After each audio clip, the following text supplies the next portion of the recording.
Hello বন্ধুরা, আজকে আমরা সোদপুরে 6 বালিগঞ্জ প্লেসে চলে এসেছি। এখানে আমাদের এই ফার্স্ট আসা আজকে। এটা গ্রেস হোটেলের ফার্স্ট ফ্লোরেই রয়েছে এর ব্রাঞ্চটা।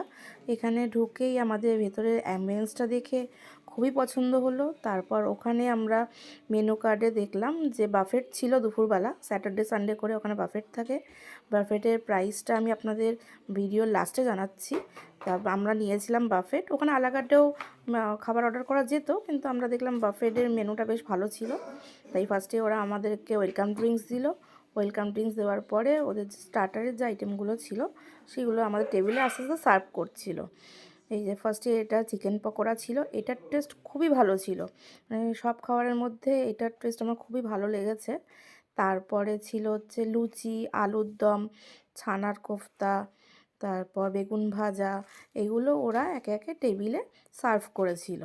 মানে আর ছানার কোফতাটার টেস্টটা আমার খুবই ভালো লেগেছে। আলুর দমটাও ভালো ছিল, কিন্তু ছানা আইটেমটা বেশ অন্যরকম লাগলো আমার, ভালো লাগছিল। দিয়ে স্টার্টার শেষ করার পরে আমরা চলে গেছিলাম মেন কোর্সে। মেন কোর্সের ওখানে মাছ ছিল, কাতলা মাছ, চিকেন, মাটন, আর এই যে চিংড়ির মালাইকারি। চিংড়ির মালাইকারিটা আমার মোটামুটি লেগেছে।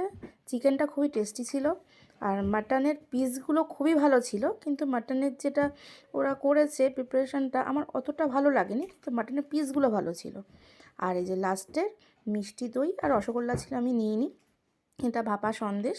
ভাপা সন্দেশটা বেশ ইউনিক আইটেম লাগলো আমার, মানে ফার্স্ট টাইম আমি ওখানে ট্রাই করেছি, খুবই ভালো লাগছিল। সব মিলিয়ে আমাদের এক্সপিরিয়েন্স খুবই ভালো।